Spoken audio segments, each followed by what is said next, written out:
Infocus Consultores presenta.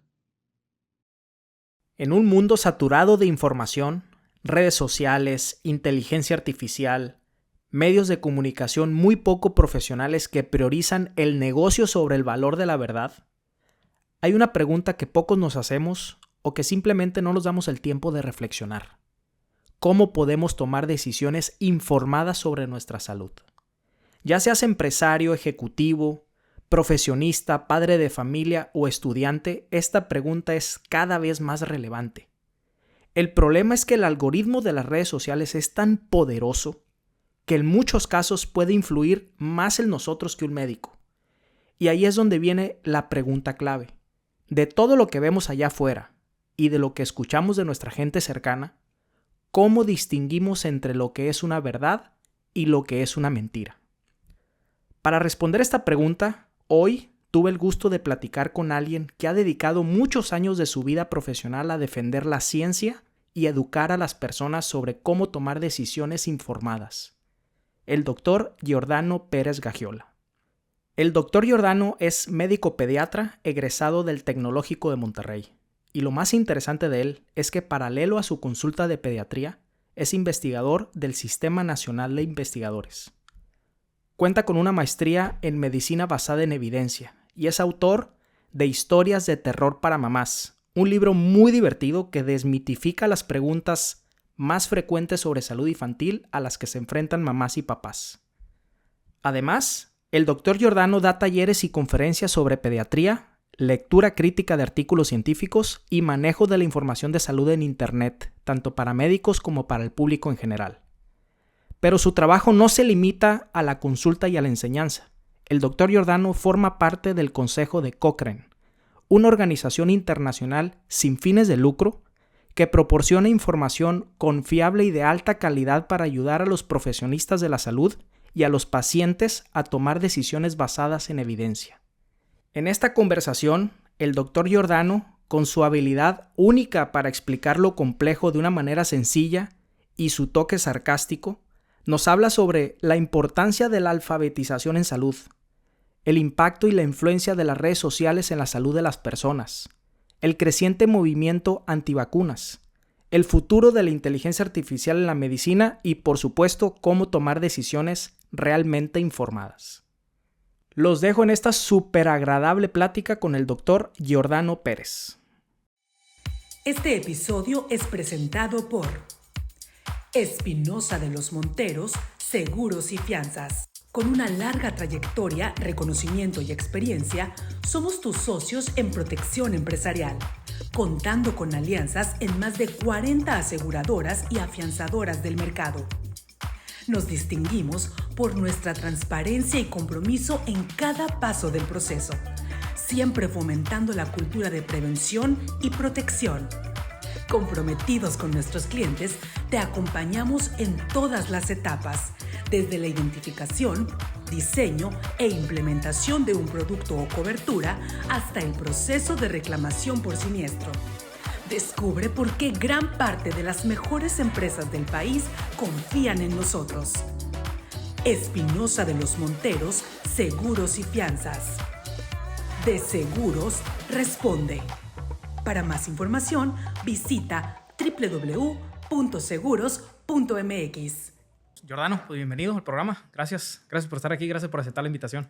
Gracias a ustedes. No, gracias a ti. Pues vamos a hablar mucho de salud desde un ángulo donde todos podamos entender. Pero antes de pasar a los temas, pues platícame lo que haces. O sea, ¿cómo describes todas las cachuchas que traes y todo el tipo de actividades que haces? O sea, ¿eres médico pediatra? ¿Perteneces a algunas organizaciones? Platícame en tus palabras qué lo que haces. Principalmente soy pediatra. Tengo mi consultorio y trabajo en el Hospital Pediátrico de Sinaloa. Ahí es donde tengo ciertas facetas que le pudieras decir, esas cachuchas que dijiste. Uh-huh. En el hospital yo dirijo un centro Cochrane, un centro colaborador Cochrane, que tiene que ver con una organización que se dedica a la investigación. Entonces ahí trabajo más ahí no veo pacientes en el hospital, me dedico a la investigación y a la enseñanza. También colaboro en la universidad, en la UAS, como maestro, como investigador. Soy investigador nivel 1, SNI 1. SNI, que ya no sé ni si está cambiando de nombre o no, el Sistema Nacional de Investigadores e Investigadoras. Trabajo, como parte del hospital, trabajo en esa colaboración, que es la colaboración Cochrane, que se dedica a la síntesis de evidencia. Y he colaborado en varios proyectos que tienen que ver con alfabetización en salud. Es como tratar de, pues, alfabetizar en el sentido de entender conceptos que te puedan ayudar a tomar decisiones mejores para tu salud. ¿Qué porcentaje de tu tiempo le dedicas a la consulta de pediatra y qué porcentaje le dedicas a todo lo demás, a la investigación, a las clases? Yo creo que 60-40. 60 es investigación, enseñanza. ¿Ah, sí? Y 40 es la consulta de pediatría. Órale, ahorita nos vamos a meter de fondo. Entonces, eres pediatra. Tengo entendido que tu papá es pediatra. ¿Cómo fue crecer con un pediatra en casa y de qué manera influyó en ti para ser el pediatra que hoy eres?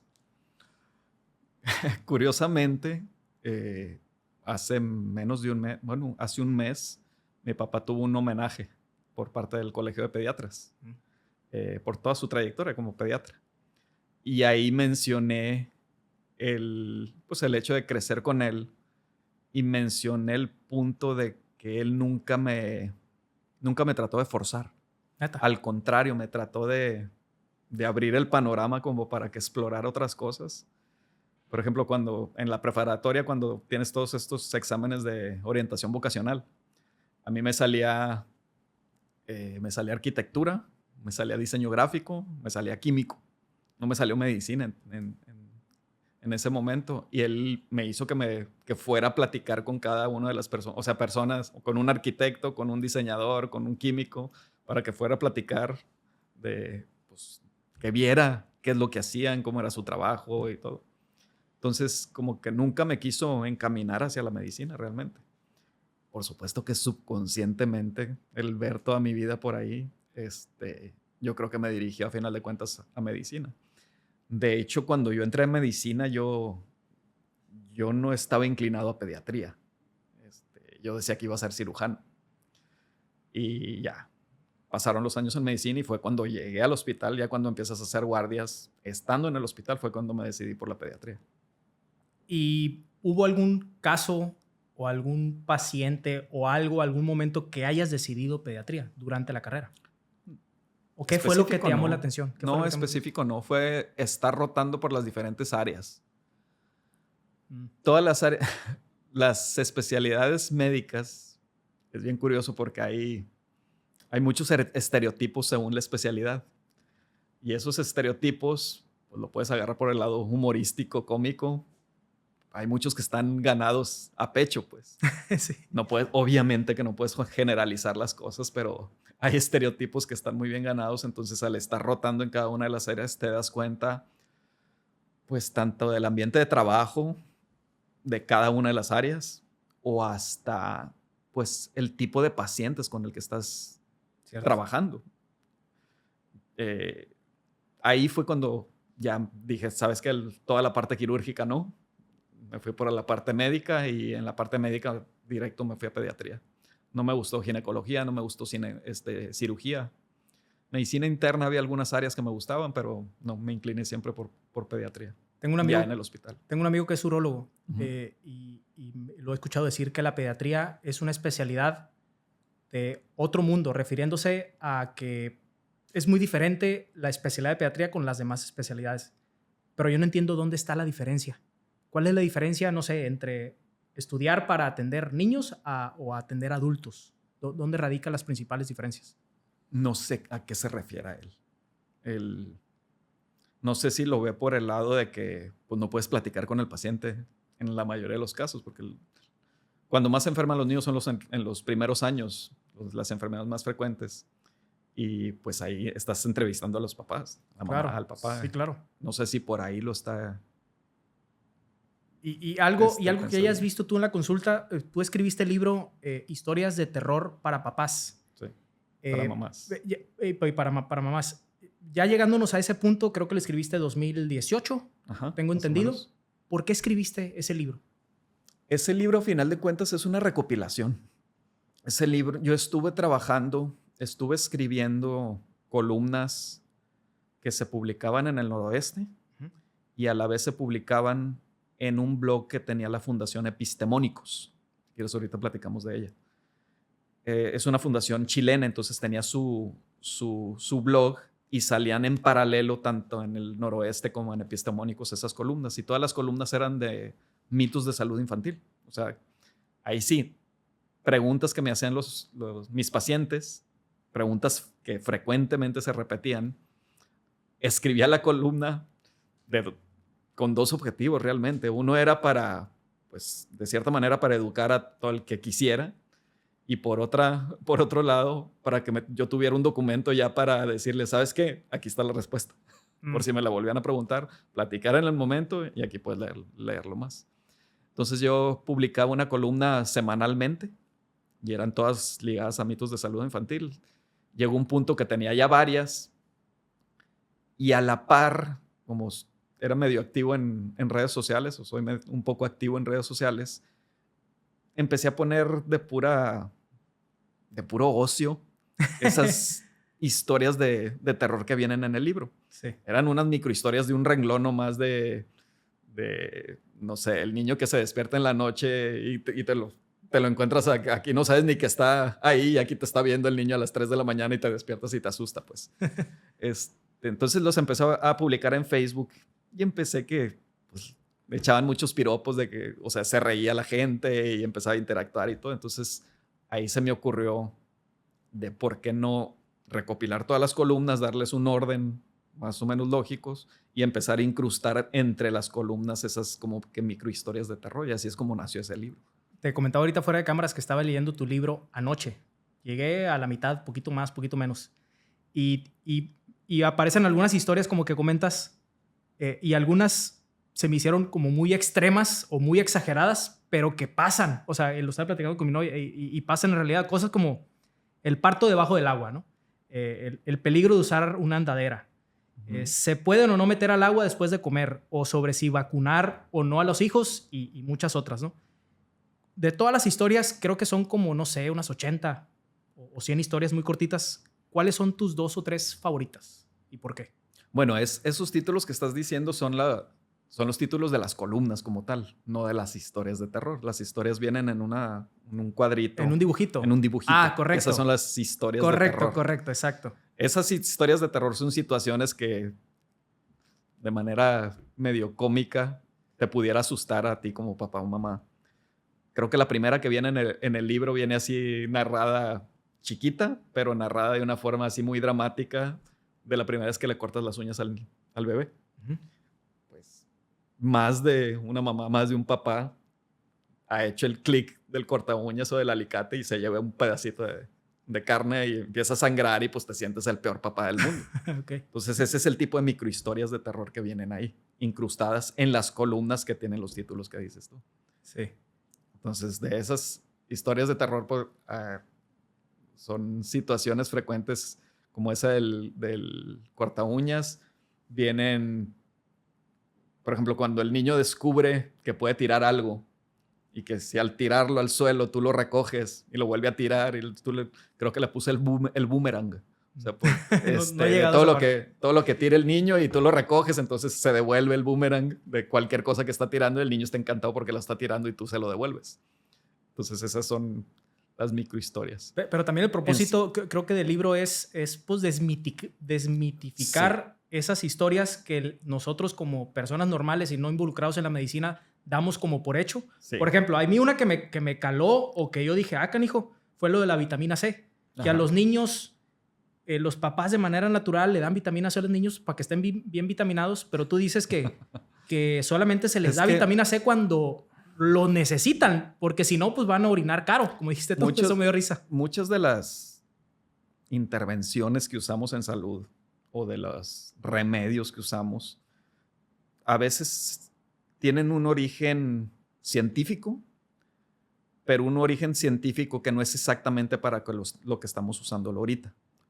O haz de cuenta que surge un teléfono descompuesto desde el origen hasta el remedio que usa la gente normalmente. Por ejemplo, ese de la vitamina C que está súper patrocinada y que cada invierno, antes de cada invierno en el súper empiezan a salir los letreros de toma vitamina C y todo eso.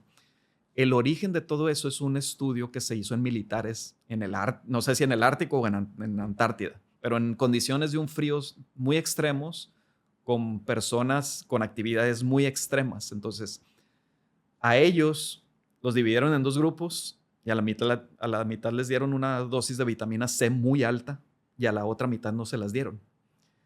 Y los estudiaron durante un tiempo y resulta que, no sé, en ese tiempo, los que recibieron la vitamina C tuvieron, pon tú, 3 resfriados en todo ese tiempo y los que no la tuvieron 4 resfriados. Nada, pues. Entonces, ese era el beneficio que se demostró en ese estudio, en esa población, en esas condiciones tan extremas. Entonces, ese beneficio mínimo en eso se lo llevan hasta como si a ti, en tu condición, en donde vives, en este clima, te va a beneficiar para que nunca te enfermes. Pues no es así. El beneficio de ese estudio tan extremo no se ha replicado bien nunca. Pero de ahí viene el origen. Entonces, pues toma vitamina C para que no te enfermes. Ese es el punto de tratar de desmitificar ese tipo de más que desmitificar, de mostrar las bases de dónde viene para que no te hagas tan extremista a veces con ciertas cosas. Uh-huh. El libro lo estaba leyendo y me dio mucha risa cuando mencionas el primer baño que se le da a los bebés. Uh-huh. Y que ahorita los papás, tú lo mencionaste algo así, que los papás quieren bañarlos con agua purificada o sacada del Tíbet, ¿no? Algo así. y que el jabón, dices que lo puedes lavar con jabón sote y que no pasa nada, pues, pero los papás son exagerados. Pero al mismo tiempo se me hizo muy cómico el libro. Estaba soltando varias carcajadas, pero al mismo tiempo es un libro directo, ¿no? O sea, que te habla fuerte y que te da una sacudida. ¿Tú querías lograr ese efecto al escribir ese libro? ¿O cuál era el objetivo detrás? Mira, tal vez de repente tengo un tono sarcástico. En cada capítulo, ¿eh? Cada capítulo. Yo creo que quise tener un balance entre sarcasmo y humor con el momento en que te cae información que puede ser contradictoria a lo que tú crees. Porque desde que yo te pudiera decir algo que está en contra de tus creencias, ya te voy a caer mal o ya no me vas a creer. Entonces ya me vas a tratar de ahuyentar. Entonces, ¿por qué te vas a ver? Pero yo creía esto. ¿Y por qué creo en esto? Pues porque alguna vez escuché esto o porque viví esto. Entonces, pues yo soy el que estoy bien. Entonces, pues esta información nueva pues no sirve ahí. Sí, entonces, de cierta manera tenía que hacer un texto que fuera pues atractivo para que no ahuyentara de primera instancia. Porque si estamos hablando de que yo te digo que no necesitas tomar vitamina C todos los inviernos, este médico está loco. Claro. Lo que mencionaste ahorita de la alberca. De nacer bajo el agua. No. ¿Cuál? De comer después, sí. de comer y tenerte que esperar 1 hora para poderte meter a nadar. Ok, ¿qué lógica tiene eso? Eso no tiene ningún soporte científico detrás. ¿Por qué lo dice la gente? Porque, ok, cuando comes, bueno, tu organismo está enfocado a la digestión y si en ese momento tú que te quisieras ir a nadar, estás en Mazatlán y te quieres cruzar a la isla, bueno, si acabas de comer, tal vez te pudiera dar un calambre en ese recorrido y te pudieras ahogar, sí es cierto. Pero de ahí a que un niño de 5 años que está en el chapoteadero que le llega a las rodillas no se pueda meter después de comer, pues claro que sí se pueden meter. Entonces, pueden ser así ese tipo de mitos que pudiera tener una razón de ser, como lo que te digo, de cruzarte a la isla, o un simple pretexto para que no se metan a la alberca en el punto en que el rayo del sol está más fuerte. Entonces, tenerlos amarrados, pero no tiene nada que ver que la comida con que te metas al chapoteadero. Pues. Ya, y ahorita que hablas del tono sarcástico que usaste para que la información sea mejor recibida y no la rechace la gente, ¿no te ha tocado que algunos pacientes o gente que lea el libro se tomen personal alguna historia de terror? ¿Y qué manejo le das, por ejemplo? Mira, el sarcasmo es personalidad mía. O sea, ese tipo, ese tono sarcástico es personalidad. No es que yo se lo quiera dar. Es que así me salen a veces las cosas.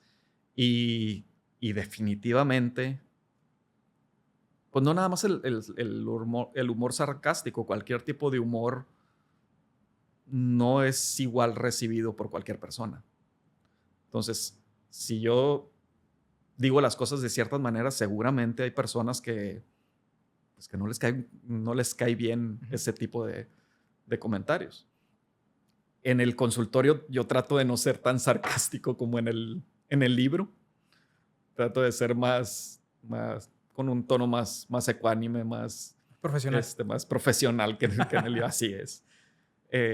Pero con los pacientes que ya tengo más tiempo, pues ahí sí saco ciertos comentarios a veces.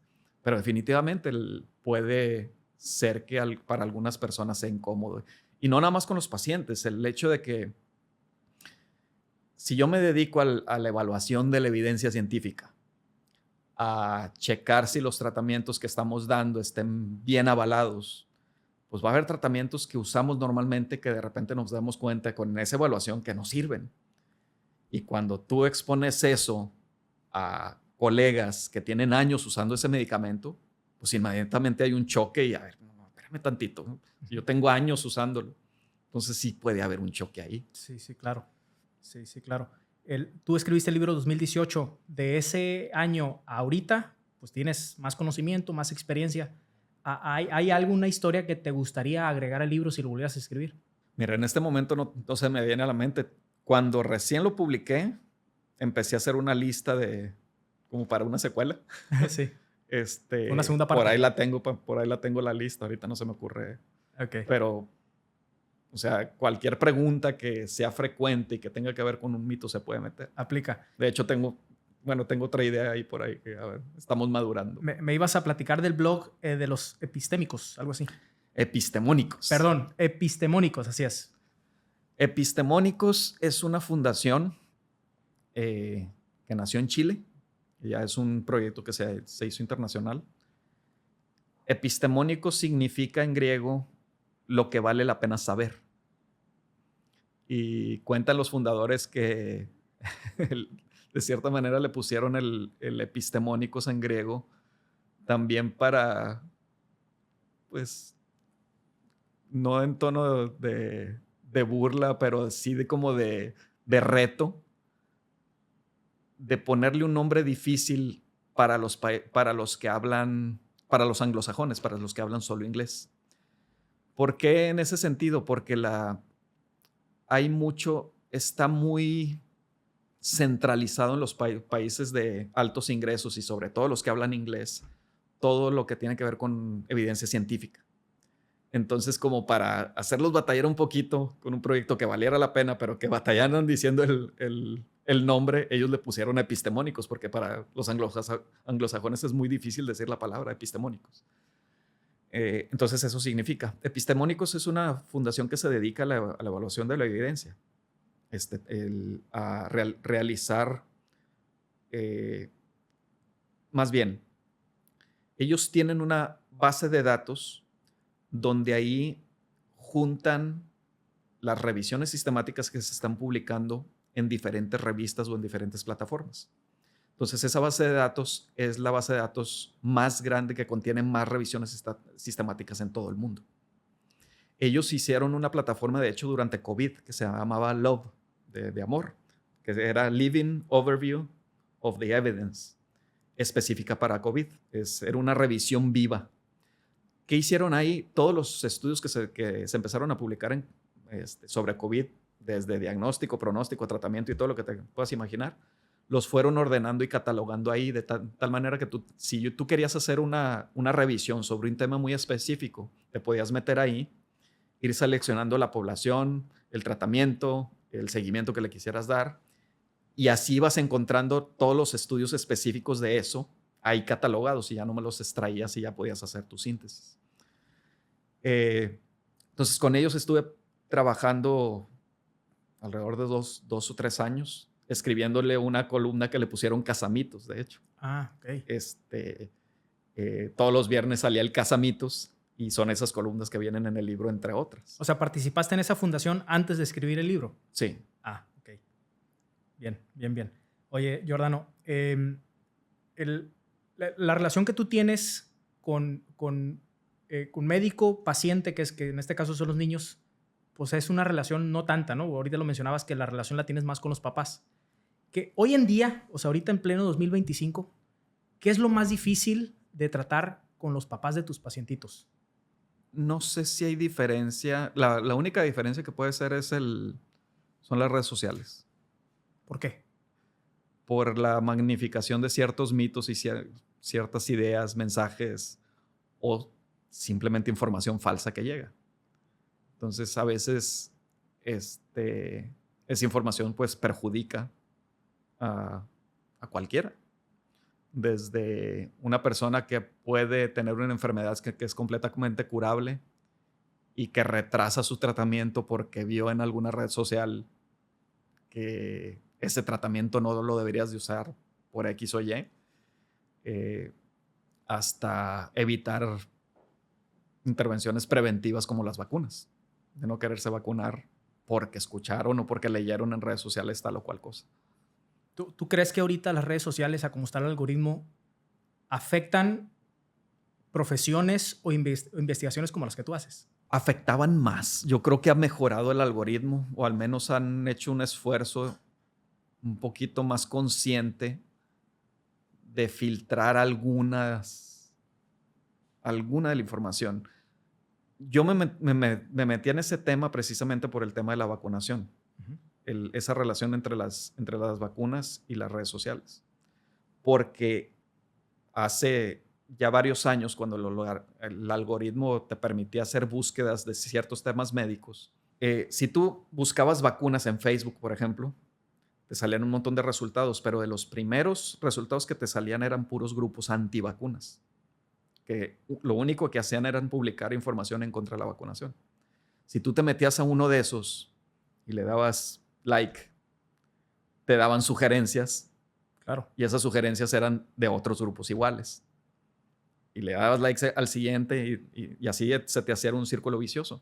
Te empezabas a enfrascar en una situación con un montón de grupos, con miles de personas, todas diciendo que las vacunas eran malas. Entonces empiezas a crear una burbuja ideológica y de ahí no te sacan, pues. Yo eso lo veía como un verdadero riesgo. De hecho, aquí en Culiacán hicimos un estudio tratando de ver qué tanto influían las redes sociales en esa actitud sobre si vacunabas o no vacunabas.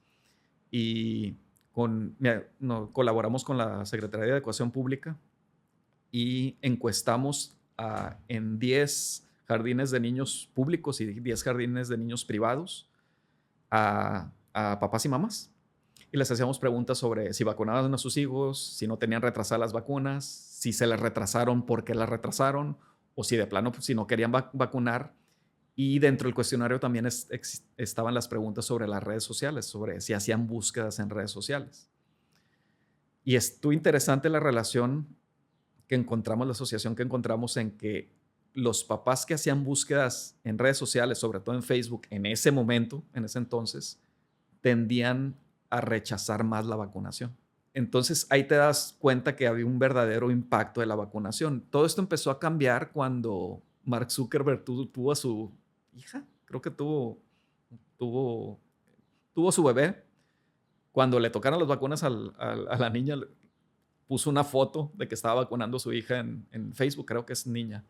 Y cuando puso la foto, pues se le echaron encima todos los antivacunas que estaban en Facebook. Y desde ahí yo me di cuenta que empezó a cambiar el algoritmo. Ok.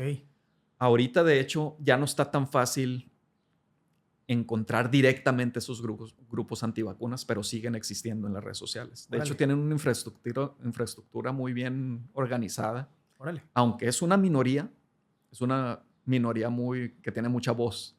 Y cualquier cosa que dice se te echan encima toda esa minoría. También organizados para eso, sí. Así. Pero fíjate, a mí se me hace increíble. Claro que he escuchado los movimientos antivacunas y yo creo que se potencializaron con las vacunas del COVID, ¿no? Uh-huh. Yo creo que se multiplicaron.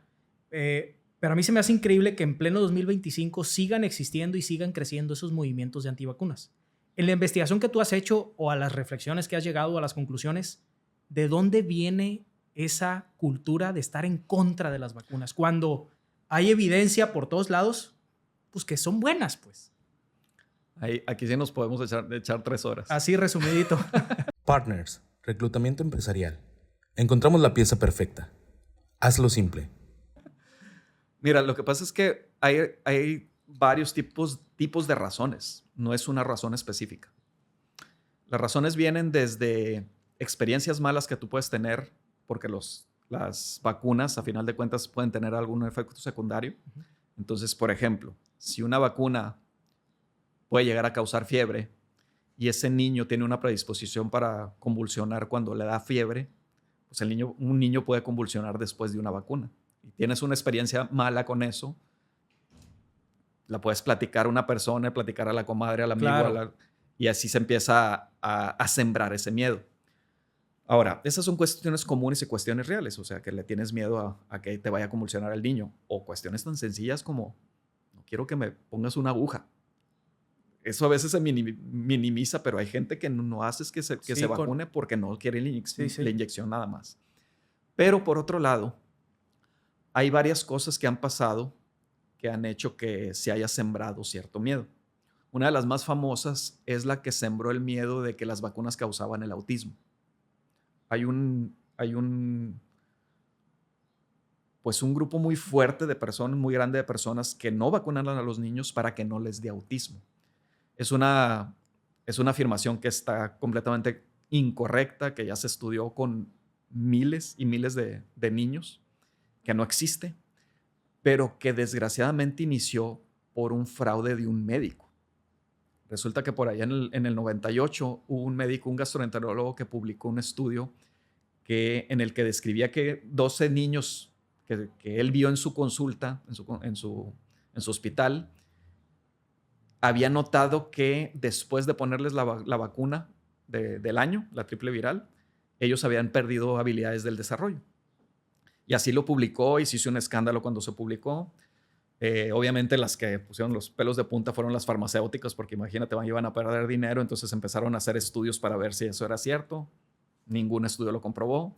Después empezó a haber investigaciones independientes, porque pues no le voy a creer a la industria porque va a perder dinero, pero con investigadores independientes empezaron a hacer estudios y nunca, o sea, al contrario, se comprobó de que eso no es cierto.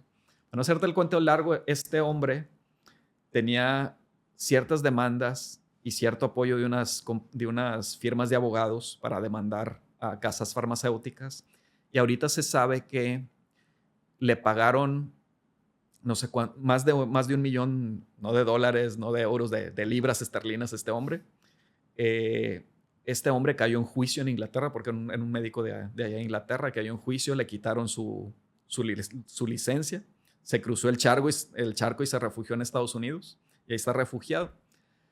Pero el mensaje empezó a crecer mucho por la voz de Hollywood, porque Jenny McCarthy, no sé si te acuerdas de Jennifer McCarthy, de la actriz que salía en Two and a Half Men y en otras cosas, que fue conejita Playboy, estuvo casada con Jim Carrey. Ella tuvo un niño que tenía autismo y le echó la culpa a las vacunas y empezó a hacer manifestaciones, protestas, y empezó a apoyar mucho a este doctor. Entonces ahí se empieza a magnificar mucho la voz. Entonces, ese tipo de fraudes ha sembrado el miedo con las vacunas. Pero el miedo a las vacunas puede ser tanto por una patología que no existe, con una consecuencia que no existe como lo del autismo, o cuestiones como que se escucha que las vacunas tienen contaminantes, toxinas, químicos, porque no se entiende la composición de las vacunas. A final de cuentas son compuestos que tú haces para que no dañen el organismo, para que se conserven, para que despierten una respuesta de tu organismo hacia las enfermedades. Pero entonces empiezan a escuchar los componentes o conservadores que tienen y dicen, es que estos son tóxicos, son toxinas que le estás metiendo. Entonces, por el lado de la contaminación, también hay gente que no se quiere vacunar. Pero aunque tú lo pudieras escuchar como que es algo novedoso, esto se remonta hasta la primera vacuna. La primera vacuna que se desarrolló fue la vacuna de la viruela. La viruela que se radicó en los 70s, a finales de los 70s, porque gracias a la vacuna de la viruela. La primera vacuna que se hizo fue la de la viruela, Y desde las primeras aplicaciones de la viruela empezaron a haber pancartas de 1790, 1801 por allá. Pancartas de dibujos y caricaturas donde pedían a la gente que no se vacunara desde aquel entonces, porque no se entendía qué era lo que estaban. Pues imagínate, la primera vacuna la hizo el doctor sacando material de una llaga, de una ampolla de la ubre de la vaca enferma, y ese material se lo puso un niño, porque las vacas tienen una que se llama viruela bovina, que es una enfermedad medio parecida a como era la viruela en el humano. Entonces dijeron, el doctor empezó a observar que a las que ordeñaban las vacas no les daba la viruela humana. Entonces dijo, pues capaz de que están protegidas porque están en contacto con la viruela bovina. Y así es como sacaron la primera vacuna. Entonces, pues la gente veía que le estaban metiendo pus de la vaca a las personas. Claro.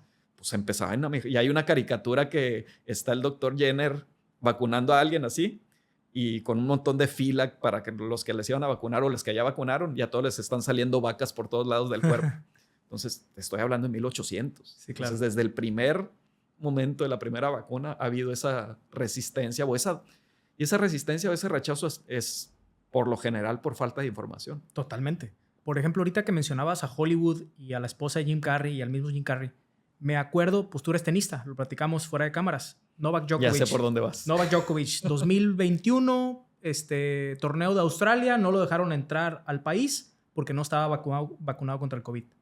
Y no se puso la vacuna. Y me acuerdo perfectamente que ya después de que salió de esa bronca, él lo invitaron a un podcast o dio una entrevista, y el entrevistador le decía, oye, Novak, o sea, estás poniendo en riesgo tu carrera, no estás participando en torneos, ¿por qué? Y Novak contestó algo así de que él no puede traicionarse a sí mismo y sus valores y sus creencias por ponerse una vacuna.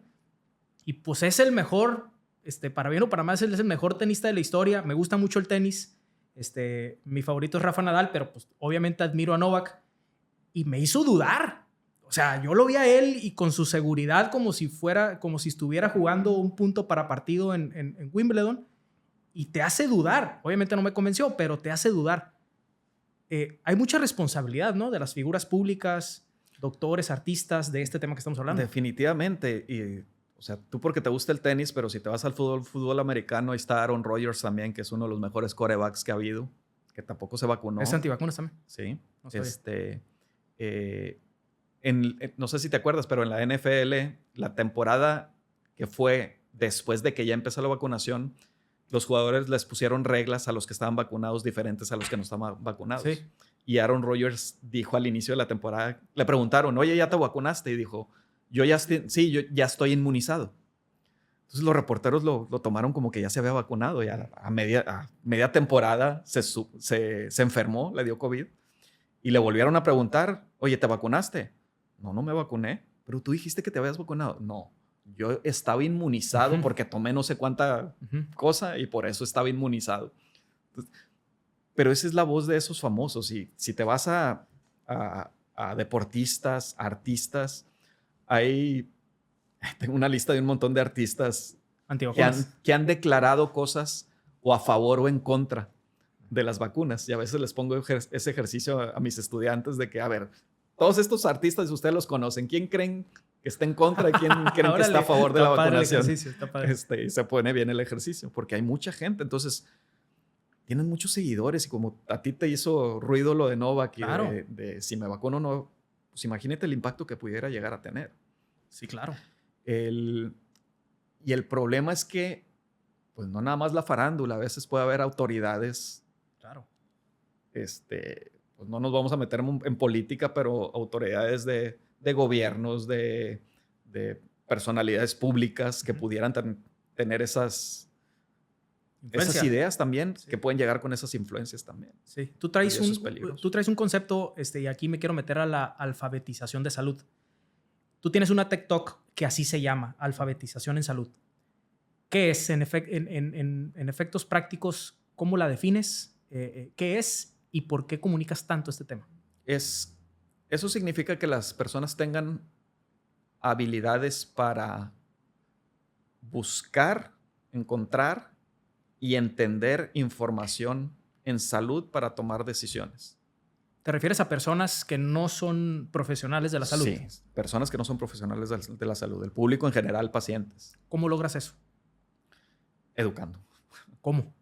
Es muy difícil y de hecho, por ejemplo, las estadísticas de los porcentajes que pudieras tener como alfabetos en salud de los diferentes países son bajísimas. En Estados Unidos, si mal no recuerdo, era menos del 10%. Entonces... Pregunta ahí, ¿qué variables consideras para definir que ciertas personas son alfabetos en salud? Les haces cuestionarios o evaluaciones para ver si entienden ciertos conceptos. Por ejemplo, una pregunta puede ser como esta. A Pepito le duele la panza. Una vez escuchó que un vaso de leche le podía quitar el dolor. Pepito se toma el vaso de leche y le quitó el dolor. Y se le quitó el dolor. Entonces las opciones son, a Pepito se le quitó el dolor porque se tomó la leche, o pudo haber sido una coincidencia, o sea, en ese sentido son las respuestas. Y según lo que respondas es que tanto estás entendiendo el mensaje que te están dando. Por ejemplo. ¿Ok? Sí, ya. Si tú usas cualquier tratamiento y mejoras, eso no significa que fue el tratamiento el que te hizo mejorar. Por dos razones principales. Por la evolución natural de la enfermedad, que significa que ¿qué hubiera pasado contigo si estuvieras en una isla desierta, te enfermas y no tienes nada que puedas usar? ¿Qué hubiera pasado contigo? Esa es la evolución natural de la enfermedad. Y el otro es el efecto placebo. La mente es sumamente poderosa. Entonces, pues imagínate, una infección de garganta, que estás en la isla desierta, pues, si estás sano, probablemente vas a salir adelante. Pero tal vez estés 2 días con fiebre, 4 días con dolor de garganta y te vas a curar. Ahora, extrapólalo aquí a la ciudad. Imagina que no quieres ir con el doctor y te esperas 3 días y todavía te duele la garganta y al 4.º día ya vas con el doctor y te da cualquier cosa y al 5.º día estás bien. Y dice, mira, porque me dieron esto, ya me curé. O el típico caso de las infecciones virales que te pueden dar fiebre y moco y te puedes sentir muy mal y que terminan dando antibióticos a infecciones virales, que no debe de ser, porque los antibióticos matan bacterias, no matan virus. Entonces tú estás sintiéndote mal 2-3 días, vas con el médico y exiges que te den antibiótico, te dan antibiótico y al día siguiente te sientes bien, pues capaz de que no fue el antibiótico, simplemente ya ibas a salir de ese virus. Entonces por eso es muy difícil el tratar de respaldar un medicamento, un tratamiento, por la experiencia de una persona o por la anécdota de lo que te pasó, porque puede ser tanto la historia natural de la enfermedad o el efecto placebo nomás. Entonces, volviendo al tema ese tipo de cuestionarios tienen preguntas como esa para evaluar si entiendes o no, o el entender qué tanto te pueden engañar los números. Por ejemplo, yo te puedo decir que un medicamento reduce la mortalidad 50%. ¿Suena bien? Pues en una condición mortal te voy a reducir 50% la posibilidad de que te mueras. No, pues sí. Suena una maravilla, ¿no? Pues sí, claro. Si yo así te pudiera vender un medicamento, un tratamiento. Mi medicamento reduce la mortalidad 50%.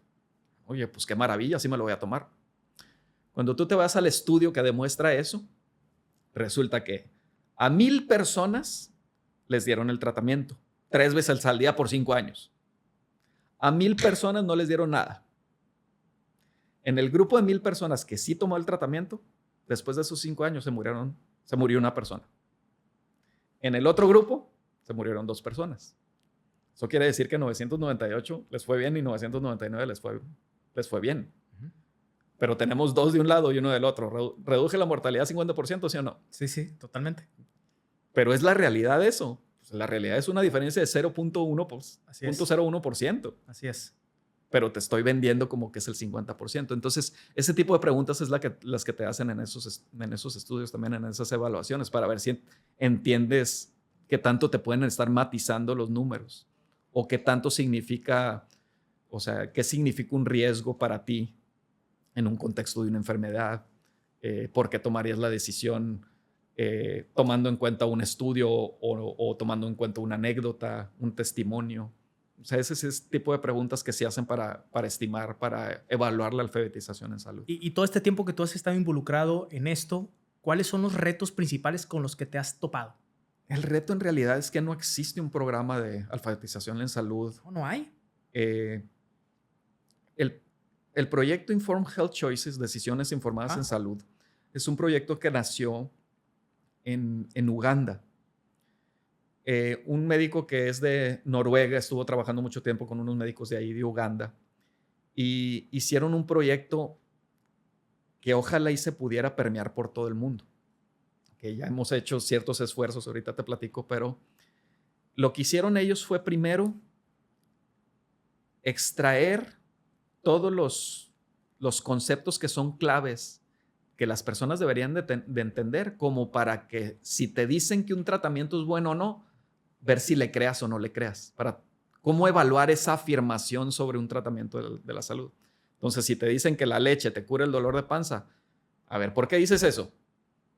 Para ver si te creo o no. Entonces, se extraen todos esos conceptos claves primero.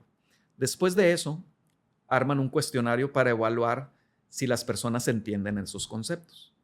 Y después de ese cuestionario, hicieron recursos educativos para educar, para enseñar estos conceptos, para que aprendas esas habilidades y para que puedas evaluar esas afirmaciones sobre tratamientos.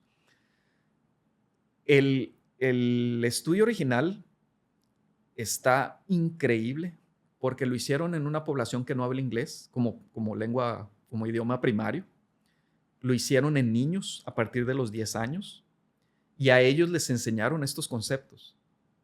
Y los recursos educativos que crearon son historietas, son como cómics. Uh-huh. Entonces, en una de ellas viene un perico que está ahí en el pueblo y un niño se quema con algo caliente y la niña le dice pues que qué van a hacer con la quemadura. Y el perico repite lo que escucha en todo el pueblo y dice, es que si metes el dedo en el estiércol, se te va a curar la quemadura porque lo escucha ahí. Entonces el niño mete el dedo en el estiércol de vaca. El niño mete el dedo ahí y ahí te sale toda esa secuencia para ver por qué dijo el perico que hiciera eso.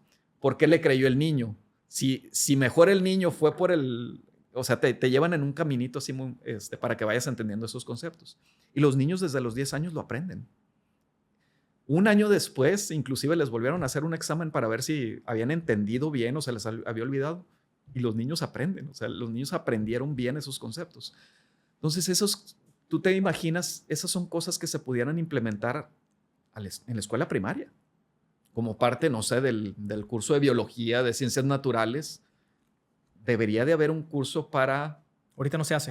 No, ahorita no se hace. Para aprender, tener habilidades para evaluar afirmaciones sobre tratamientos, para poder tomar decisiones en salud. ¿Qué es lo que se hace ahorita? Pues te enseñan qué es el esófago, qué es el estómago, qué es el aparato digestivo, qué es puro del qué, pero no te enseñan a cómo tú evaluar. Así es. Lo que lees, lo que escuchas. Porque vas a escuchar afirmaciones por todos lados. O sea, te van a llegar por redes sociales o tu compadre te va a decir, oye, esto es buenísimo para tal enfermedad, yo me lo tomé. ¿Le creo o no le creo? Ahí me está afirmando que algo es bueno para una enfermedad. Y estas prácticas del estudio que sacaste de Uganda, mencionaste que has hecho esfuerzos aquí en México. ¿Cómo cuáles? ¿Cómo lo has traspolado eso aquí? Lo primero que hicimos fue ese estudio, el cuestionario para evaluar si tú sabes hacer estas cosas, o sea, si tú entiendes estos conceptos o sabes evaluar afirmaciones sobre tratamientos, estaba en inglés. Uh-huh. Y se empezó a traducir a algunos idiomas. Entonces, lo primero que hicimos nosotros fue hacer la traducción al español y hacer una evaluación psicométrica para ver si se entendía el cuestionario, como un primer paso. Eso fue lo primero que hicimos.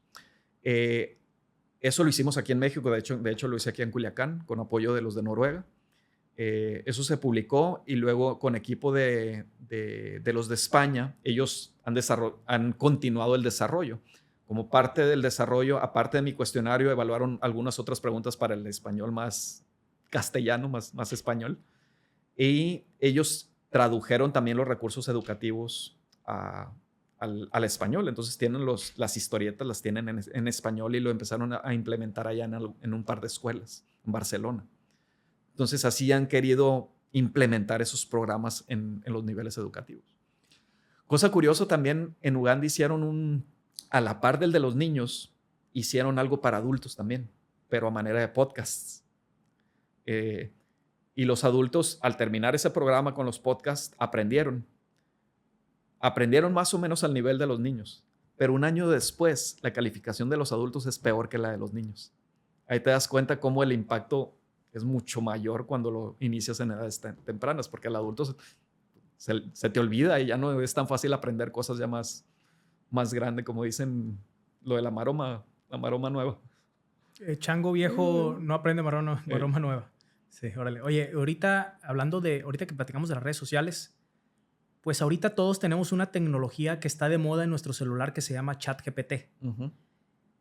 ¿Qué opinas tú del uso de las inteligencias artificiales con todo lo que hemos platicado, con el tema del impacto que puede tener las redes sociales en nosotros, con el hecho de que somos analfabetos en salud, que no cuestionamos absolutamente nada, y ahorita que tenemos esa herramienta tan fácil de usar, platícame.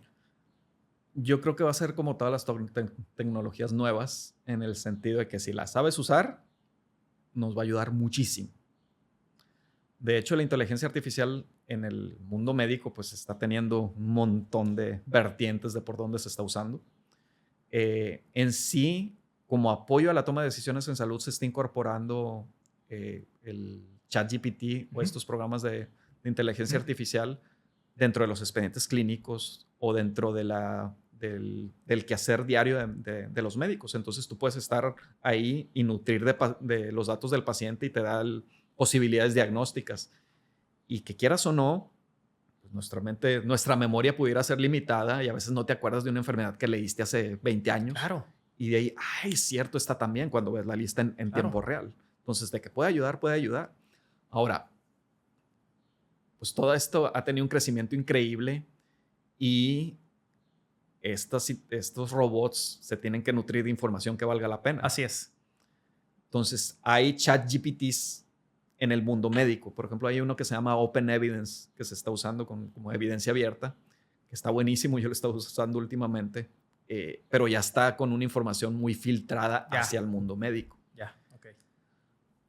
Ahora, ¿qué tanto vaya a influir en el paciente como para que tome decisiones el paciente? Pues, no sé, podemos especular lo que tú quieras, pero definitivamente en vez de meterse a Google, bueno, ya ni siquiera eso, porque te metes a Google y lo primero que te sale es la respuesta del Gemini. El Gemini, así es.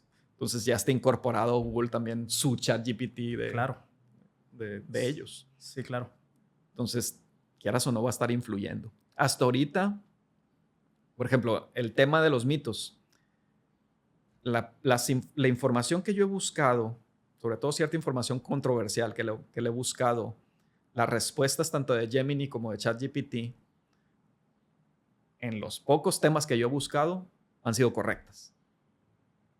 Entonces, ya no he visto tanto como buscabas antes y te salían unos resultados completamente en contra de lo que debería de ser. Entonces, tal vez por ese lado sí esté ayudando. Al fin y al cabo, a filtrar más la información. Sí, al fin y al cabo las inteligencias artificiales pues, están mejorando cada día, ¿no? O sea, la inteligencia artificial de hoy va a ser la peor de mañana. Están mejorando. Oye, Jordan, ya para cerrar el episodio, porque sé que te tienes que ir unos minutitos más, quiero decirte y quiero ver bien cómo planteo la pregunta que te voy a hacer. Eres pediatra y al principio me dijiste que el 40% se lo dedicas a la consulta. El otro 60% se lo dedicas a la investigación. Me llama la atención tu faceta de investigador. O sea, yo tengo amigos médicos especialistas y veo cómo a las 7 de la mañana empiezan a chambear, ya sea que se vayan al IMSS o lo que sea. Después salen de ahí, se van a su privado, al hospital, a su consultorio privado y terminan hasta las 7 o 8 de la noche si bien les va. Y pues yo me imagino que lo único que quieren es irse a descansar a sus casas, a cenar y a dormir. Pero en tu caso tienes consultas, tienes pacientes, pero por decisión propia has hecho investigación. ¿Por qué te nace eso de dedicarte a la investigación? Porque tengo entendido que México pues, no es un país que te da las facilidades ni las herramientas para investigar. ¿Por qué haces eso? Ahí yo creo que sí fue influencia, sobre todo durante la especialidad. Hubo un médico, en particular un pediatra, el doctor Carlos Cuello, que fue el que nos enseñaba todo este concepto de medicina basada en evidencias, el que yo creo que influyó mucho en que me fuera por ese camino. Y en realidad el inicio no fue por la investigación como tal, sino yo empecé a entender los conceptos que nos estaban enseñando, le empecé a ver el punto práctico de que, a ver, ¿cómo puedo hacer el puente entre esto que se está investigando y lo que estoy haciendo diario? O sea, esta investigación que estoy leyendo ya me da suficiente certeza como para ya ponerlo en práctica. Y el entender esos conceptos, el entender ese puente, fue lo que me hizo que me empezara a meter por ese lado. Pero más que hacer la investigación, a mí me ha gustado siempre dar clases, enseñar. Así. Y me gustaba mucho enseñar esos conceptos. Entonces, hubo un caminito así largo de que cuando el doctor Cuello vio que yo le entendía, tiempo después de que yo ya me había graduado como pediatra, me invitó a ser facilitador y profesor de uno de los cursos que él hizo internacionales de medicina basada en evidencias. Fui ahí una doctora de Oxford me vio cómo di la plática, me invitaron a Oxford. Estando en Oxford empecé a hacer conexiones, ahí empecé a entender más cosas, hice una maestría y así empezó el caminito hasta que ya empecé a producir ya mi investigación como tal. Pero en realidad a la mayoría no le gusta porque no quiero generalizar, pero está difícil no generalizar. Por lo general, valga la redundancia, las clases de investigación llegan a ser muy aburridas. Y el que sea aburrido y que aparte sea fuerzas, hace que lo rechaces. Claro. Y en la residencia, por ejemplo, en todas las especialidades médicas, tú tienes que hacer un estudio de investigación, una tesis. Y es a fuerzas. Entonces, todo mundo le agarra odio a la investigación porque es un trámite que tienes que hacer que no quieres hacer y que te forzan a hacerlo. Entonces, sales de especialista y no quieres saber nada de investigación, tú ya nomás quieres hacer tu práctica clínica. Yo tuve un camino muy distinto en ese sentido, que empezó por la enseñanza y luego ya me empecé a meter por la investigación. Sí, claro. Platícame de Cochrane. ¿Cómo se pronuncia? Cochrane. Platícame de eso. ¿Qué es? ¿Qué haces ahí? Pero sobre todo, ¿cómo llegas a ese tipo de organizaciones a nivel mundial? Pues precisamente fue ese camino el que me metió ahí. Cochrane es una organización internacional, es una colaboración internacional de médicos, investigadores, incluso pacientes, que se dedican a recopilar la mejor evidencia científica. Esto es haciendo revisiones sistemáticas, que son estudios de estudios. Es hacer un estudio para sintetizar todos los estudios que hablen de lo mismo, para ver si ya con toda esa recopilación ya tienes la certeza de que algo sí sirve, algo no sirve, o no sabemos si sirve. Si ya con los estudios que existen ya sabemos que un tratamiento sí sirve, ¿para qué sigues investigando lo mismo? Si ya con los estudios que existen ya sabemos que no sirve, ¿para qué sigues investigando lo mismo? Si con los estudios que existen tenemos dudas aún de si un medicamento sirve o no, ahí está la oportunidad para investigar. Entonces, Cochrane ayuda en ese sentido a los investigadores a orientarse, a los médicos a tomar decisiones, porque ya esas revisiones sistemáticas te pueden decir, síguelo usando o ya no lo uses. Incluso a los pacientes, porque todas las revisiones Cochrane tienen un resumen en términos sencillos para que los pacientes lo puedan leer y discutir con sus médicos. Entonces, Cochrane nace en el Reino Unido, luego se fue permeando por todo el mundo y actualmente hay centros Cochrane prácticamente no sé si en todos los países, pero son más de 100 países los que tienen este centro Cochrane. Aquí en México, el esfuerzo de Cochrane empezó por allá en el 2000. Yo me empecé a involucrar en Cochrane en el 2009, que fue cuando hicimos la solicitud para que el Hospital Pediátrico de Sinaloa fuera un centro adherido al del TEC de Monterrey, que en ese momento estaba como uno de los que ya estaban participando directamente en Cochrane.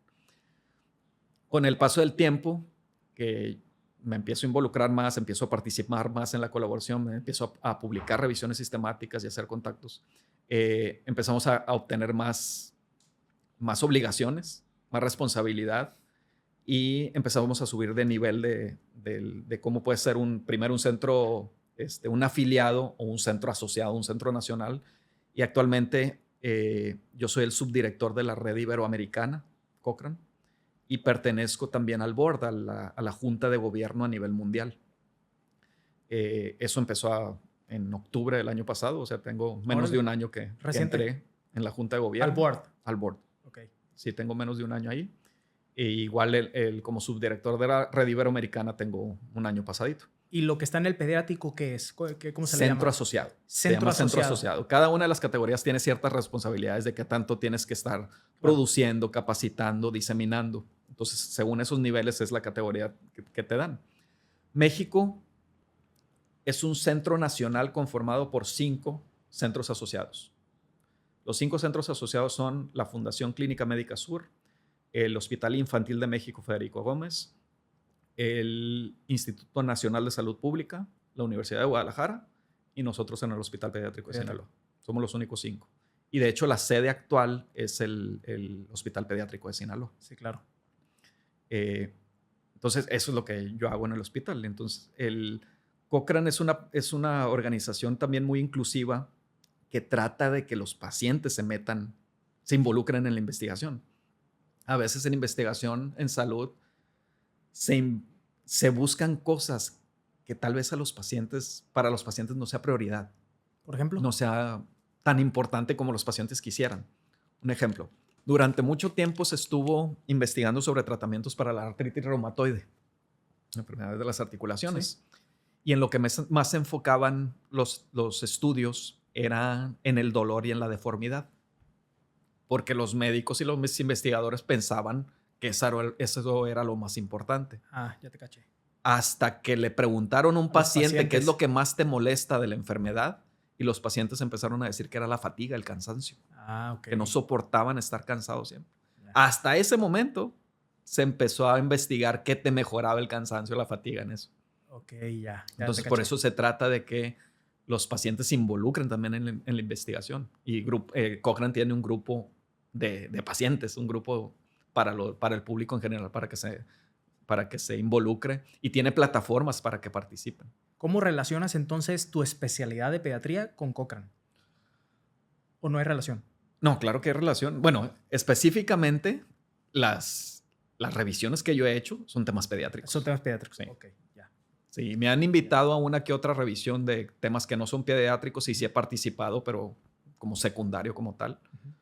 Porque sé del tema metodológico, pero las principales que yo he hecho son pediátricas. Y el nuevo rol que asumiste en octubre como parte del board, ¿cuál es el rol ahí tuyo? ¿Das consejo? ¿Qué es lo que haces ahí? La Junta de Gobierno, el board es el punto máximo de la colaboración. Entonces, nosotros estamos